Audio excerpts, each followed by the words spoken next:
Une fois que je tourne la vidéo, on va se mettre dans son petit plaid. Hello les amis, j'espère que vous allez bien. Aujourd'hui, on se retrouve pour une nouvelle vidéo en pleine forme. On va mettre aujourd'hui le focus sur la partie training. Je vais vous présenter un exercice qui est très utilisé en ce moment sur les réseaux. J'ai parlé du hip thrust. Bref, relevé de bassin. Donc sur une précédente vidéo, je vais t'expliquer comment cet exercice a fortement contribué au développement de mes fessiers, avec quel exercice il peut être couplé. Si ça t'intéresse, je t'invite à jeter un petit coup d'œil sur ma page YouTube. Vous l'avez bien compris, aujourd'hui on va parler de l'exercice roi des fessiers. Cet exercice qui vous paraissait ultra bizarre à faire en salle, limite malaisant, mais qui en vaut clairement le coup. Du coup, quand tu fais cet exercice en salle, je te déconseille quand même d'avoir un contact visuel prolongé avec quelqu'un du sexe opposé. Non, plus sérieusement, aujourd'hui, on va parler de techniques, on va parler de variantes, on va parler de choses qui vous vont aider à progresser dans votre technique d'entraînement. Si t'es prêt, c'est parti!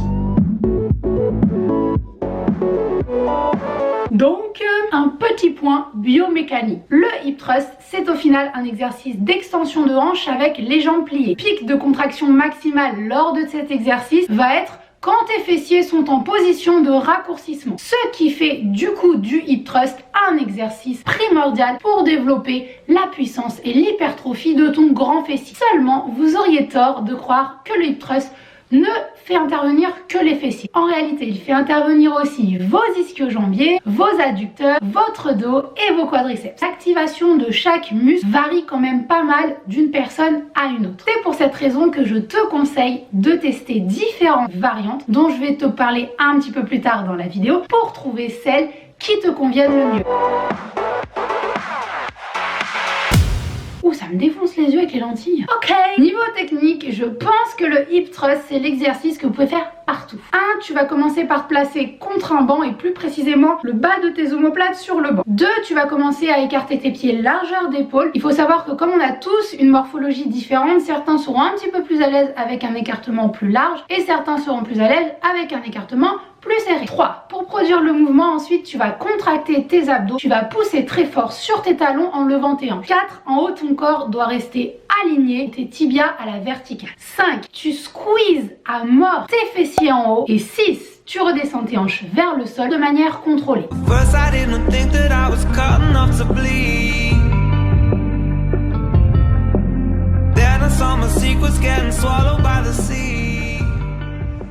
Donc maintenant qu'on a parlé des consignes, on va parler des erreurs qu'on peut souvent rencontrer.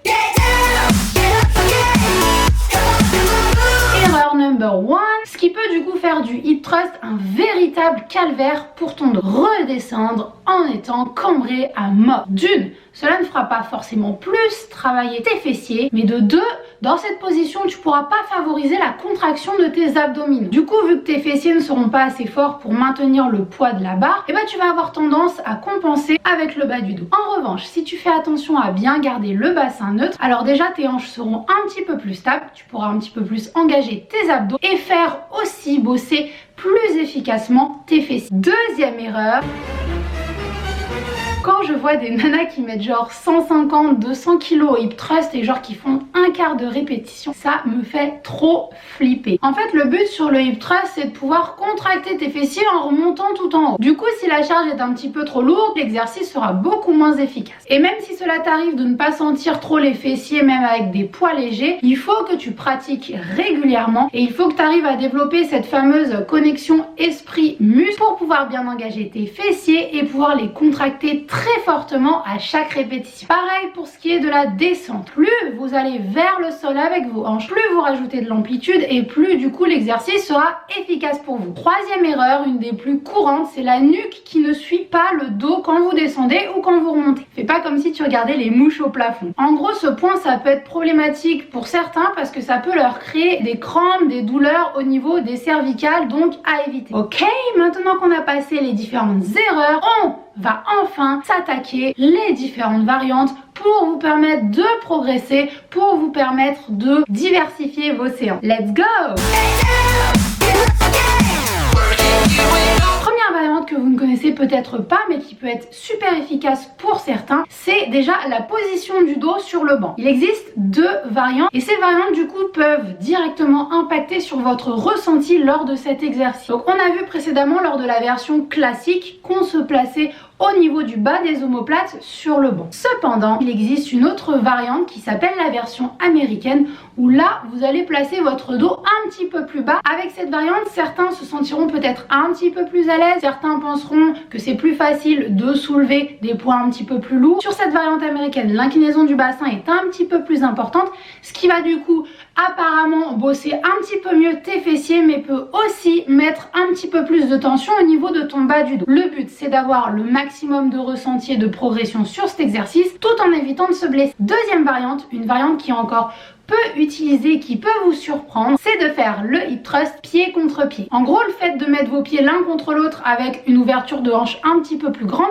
ça va diminuer encore un petit peu plus l'action de vos ischio-jambiers sur l'exercice et solliciter encore un petit peu plus votre grand fessier. Troisième variante, et c'est une version que je conseille tout particulièrement aux personnes qui ont du mal à sentir leur fessier sur le hip thrust, c'est le fait d'incorporer une bande élastique lors de l'exercice. Cet élastique, de 1, vous pouvez le placer en tant qu'accessoire autour des genoux qui va stimuler fortement votre grand fessier, mais vous pouvez également rajouter de la résistance mécanique à l'exercice en plaçant une grosse bande élastique au-dessus de vos hanches qui va faire que la résistance déployée lors de votre exercice et du pic de contraction maximale va être forcément un petit peu plus important qu'avec une barre. Quatrième variante, et là on va s'attaquer un petit peu plus aux versions qui permettent d'augmenter la difficulté de cet exercice. Vous pouvez choisir de faire le hip thrust en unilatéral sur une jambe. C'est une méthode que vous pouvez très bien incorporer en tout début de séance, par exemple pour stimuler l'activation de vos fessiers, mais aussi en finisher, c'est-à-dire tout à la fin de votre séance ou juste après un hip thrust avec la barre. Et du coup, le hip thrust en unilatéral, c'est un exercice que je conseille fortement aux personnes qui ressentent un déséquilibre entre la fesse droite et la fesse gauche lorsque vous faites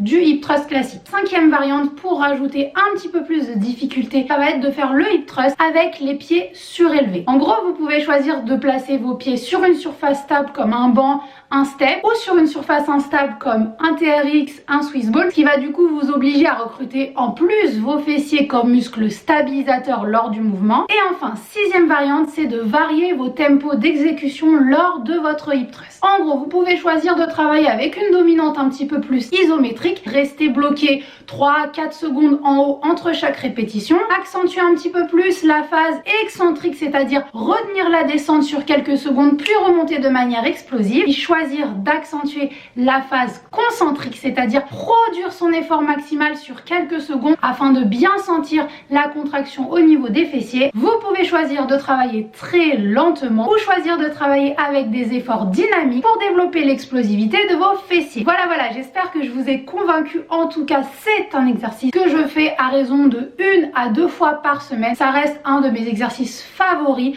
pour le développement de la chaîne postérieure, et même si vous êtes en préparation pour d'autres sports, je ne saurais que vous le conseiller. Et voilà mes petites grenouilles, j'espère que cette vidéo vous a plu. Si c'est le cas, n'hésitez pas à me laisser un petit commentaire, ça fait toujours plaisir, un petit like pour le soutien. N'oubliez pas de vous abonner pour ne rien manquer. Vous pouvez retrouver mes autres réseaux sociaux just here, et en attendant, on se retrouve bientôt pour de nouvelles vidéos. Ciao ciao.